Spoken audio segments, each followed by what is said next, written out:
Hey! Net bang ons is in die aksie van daai. Eish, nou kan mens niks sien. Ja.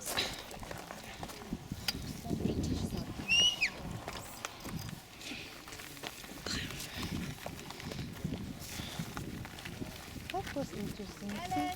You always learn a lot when you go into graveyards.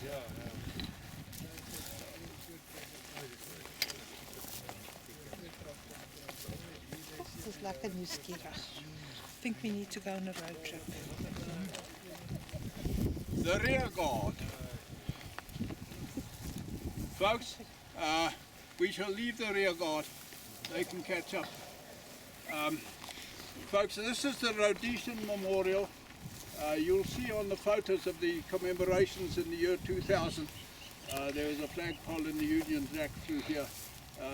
The original flag that was at the headquarters was up here on the ridge somewhere. That's, you see, the very popular photo of the Union Jack.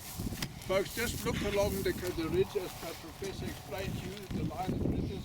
The Boer guns were over there on those black ridges, not the very close ones. You'll see here was a donga. There were Boer snipers in that donga. The British camp, the main defence position trenches here, we'll cover them. This is the Rhodesian Memorial. Now I'm going to ask Colonel John Redford, retired. You've got to say retired, John, I understand. Very retired. As I point out, my wife, no sorry, Irma, my wife. This woman's month, you don't say my, you've got to refer to them. Otherwise you're placing them in a subservient position. And we're going to be careful this month, gentlemen. But John will say a few words in connection with the laying of the wreath here to the Rhodesian Memorial. Folks, Professor Frans Johan brilliantly explained to you all how Elands River fitted into the puzzle. But now we want to look at more what actually happened on the ground here. And the Rhodesians played such a magnificent role in it. You know, in the past we've had Australia forever on the page of Australia's history, etc., etc. Very little is said about the Rhodesians. So today we're trying to concentrate more on the Rhodesian side of it. John, honoured to ask you to go further. Thank you very much, Major, retired. It's certainly an honour for me to be able to stand here today and to think that 118 years ago, almost to the day, my grandfather stood where I am now. Very different circumstances. And this memorial was dedicated in 1900 at the centenary of the siege of Elands River by the Rhodesians in South Africa in memory of the first official, I could say, Rhodesian battle outside of their own country.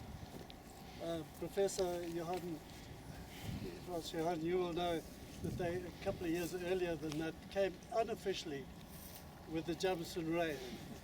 And that probably, some people say was you could say was the ex-Marxist spot where the Anglo-Boer War started with that raid. But in any event, the Rhodesians at that stage were a very young country. They'd only been occupied by the force raised by Cecil Rhodes, the pioneers, since 1890. They had already fought the Matabele in 1893, had a rebellion in 1896, and lost half of their police force through the Jameson Raid. So they'd had some pretty rough experiences before this. But this was the first time that they came as a force. And they were raised as volunteers. They were known as the Southern Rhodesia Volunteers. And they were raised in Bulawayo, which was at that time the main city of the new Rhodesia. And Salisbury, now Harare, was the second. And my grandfather came from Salisbury, and he marched from Salisbury to Bulawayo to get his horse and his gun. And that took them 19 days, and it's about 300 kilometers. And it's a forced march on a track, not even what you would call a road these days. And according to the records, or I say what I've seen, that at that time was the best timing for any forced march of troops with kit. Professor, I have a copy of that if you'd be interested.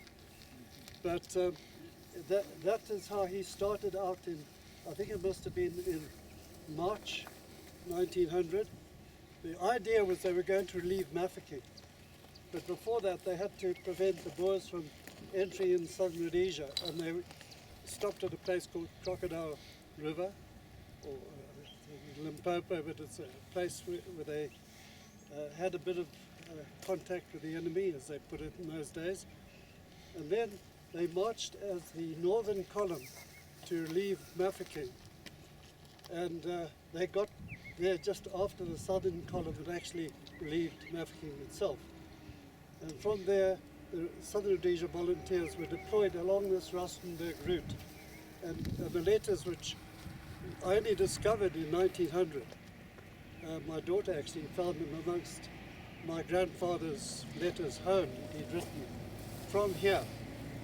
The story of his life from that period. And today I just want to honour the Rhodesians in particular, the volunteers, 300 of them who were part of that, it was 200 actually, who were part of this force that was at Elands River.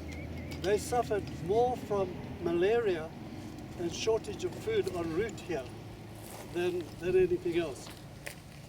And they were determined under no circumstances were they going to surrender. And that came out very clearly in his letters home, that they decided among themselves that they would definitely not surrender. I'm going to ask Cara Doherty if she wouldn't mind just laying this wreath in memory of the Rhodesians and in fact others who fought the battle here, and some who lost their lives, not just here. Captain Butters, who held a copy, later lost his life during the Anglo-Boer War at a different place. But they all came here as volunteers. They went through the whole procedure of fighting a war that maybe today we would say is a fairly senseless war, but they nevertheless were here, and we're here to honour them. Thank you, Carol.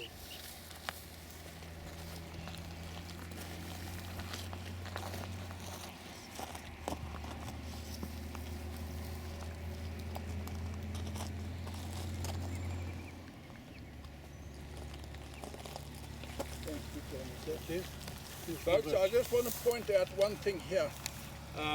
When we talk about Australia, there was no Australia at that stage. They were the colonies still. It was not the Federation of Australia. That's why we have the Queensland Mounted Infantry, the New South Wales Bushmen, the Victoria. So each colony sent their regiments. The Australian Army only came into operation just after the war, when the colonies were unified. Right, let us just move on. So, while we are moving on, you can cast your eye on some of